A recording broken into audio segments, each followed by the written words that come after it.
અમદાવાદમાં એએમસી દ્વારા પાણીપુરીના સેમ્પલ લેવામાં આવ્યા હતા. છેલ્લા 10 દિવસમાં 1121 જગ્યાઓના સેમ્પલ લેવામાં આવ્યા. 77 જગ્યાએ ખાદ્ય પદાર્થના સેમ્પલ લેવાયા.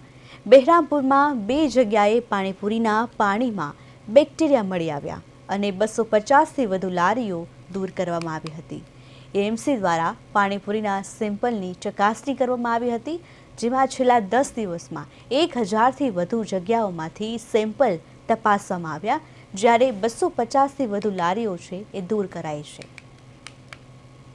અમદાવાદ મ્યુનિસિપલ કોર્પોરેશનમાં પાણીજન્ય કેસીસ થાય છે તે માટે મહત્તમ પાણીના સેમ્પલ લેવાય, ક્લોરીન ટેસ્ટ કરવામાં આવે અને જે જગ્યાએ પાણીના પોલ્યુશન લગતી કમ્પ્લેન હોય એન્જિનિયરિંગ વિભાગમાંથી લીકેજ રિપેર અને અન્ય કાર્યવાહી કરવામાં આવે. આ સાથે સાથે ફૂડ વિભાગ દ્વારા પણ જેટલા પણ ખાદ્ય એકમ છે તેનું ચેકિંગ થાય તે કામગીરી હાથ ધરવામાં આવેલી છે. છેલ્લા 7થી 10 દિવસ દરમિયાન કોર્પોરેશન દ્વારા ફૂડ વિભાગની ટીમ દ્વારા જેટલા પણ પાણીપુરીના ધંધાકીય એકમ છે તેનું ચેકિંગ હાથ ધરવામાં આવેલું છે. અંદાજિત આ પ્રમાણે 1121 જેટલી પાણીપુરીની લારી ઉપરથી પાણીના સેમ્પલ લેવામાં આવેલા છે.